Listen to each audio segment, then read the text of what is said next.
नवी मुंबई आणि एफएमसीच्या संबंधित बातम्या पाहण्यासाठी एफएमसी न्यूजला सबस्क्राईब करा.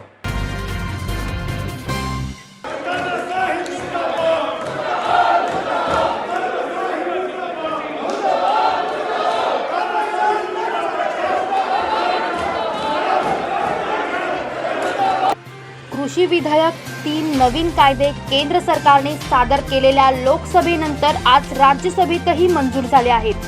या तिन्ही कायद्यांविरोधात शेतकरी संघटना आक्रमक झाल्या आहेत. या कायद्यांविरोधात देशभरातील 208 शेतकरी संघटना 25 सप्टेंबरला आंदोलन करण्याची माहिती इथे मिळाली आहे. संघर्ष समितीने या कायद्यांविरोधात देशभरात तीव्र आंदोलन करण्याची हाक इथे दिली आहे.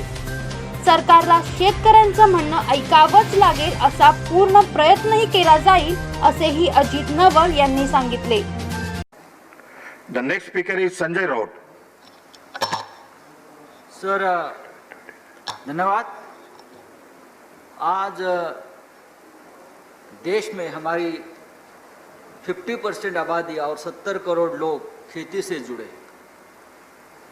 पूरा देश जब लॉकडाउन में घर में बैठा था तब हमारे किसान थे जो खेती में खून पसीना बहा रहे थे और इसलिए हम आज अनाज खा रहे हैं.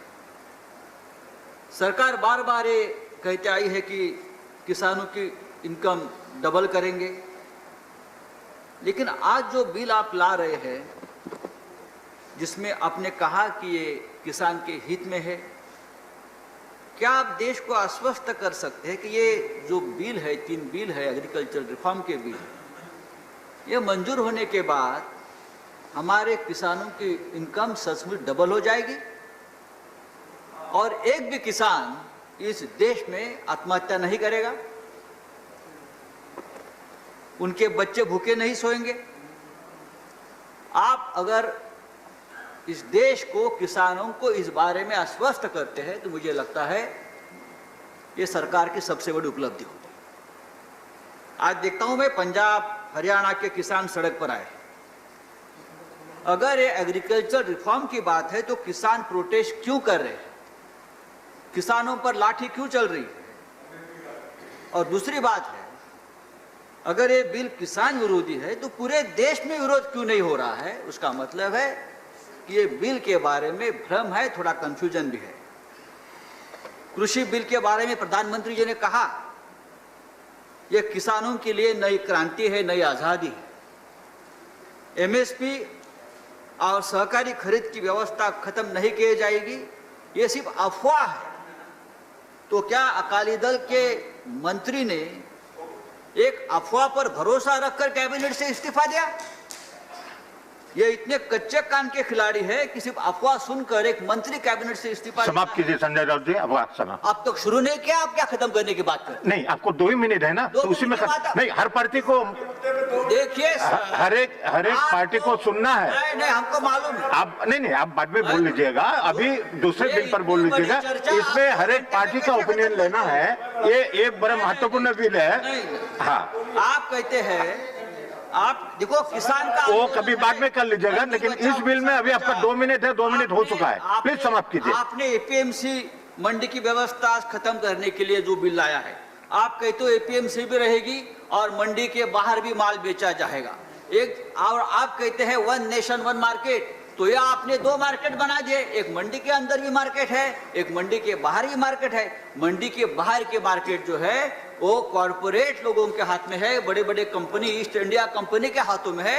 और धीरे धीरे ये लोग मंडी में भी जाएंगे और मंडी का भी कब्जा करेंगे. आप समाप्त कीजिए. नहीं समाप्त सर, 2 मिनट नहीं हुए सर. नहीं, 2 मिनट हो चुका आपका. और आपको ज्यादा मैंने दिया है, मुझे 2 मिनट से ज्यादा मैंने दिया है. आप समाप्त करें. मैं मुझे दूसरे स्पीकर बुलाना पड़ेगा. धीरे धीरे ये खेती का व्यवसाय, ये खेती भी कॉर्पोरेट में हाथ जा रही है, निजी लोगों के हाथ में जा रहे हैं. उसको हमके बचाना पड़ेगा. और ये 2-2 मिनट की जो बात आप करते हो या 2 घंटे की चर्चा की बात करते हो, ये भी किसानों के ऊपर अन्याय है.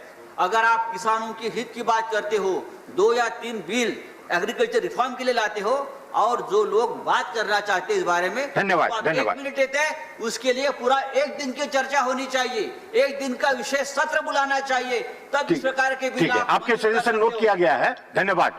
नेक्स्ट स्पीकर इज विनय विश्वम। आज जे 3 बिल सरकारने आणले आहेत ते पास झाल्यानंतर खरंच शेतकऱ्यांना होणाऱ्या अडचणी दूर होतील का? जर तुम्ही देशाला शेतकऱ्यांना या गोष्टीवरून अस्वस्थ करत आहात तर सरकारची ही मोठी उपलब्धता आहे, असे संजय राऊत यांनी स्पष्ट केले आहे. Bureau report, APMC news. Navi Mumbai आणि FMCच्या संबंधित बातम्या पाहण्यासाठी FMC न्यूजला सबस्क्राईब करा.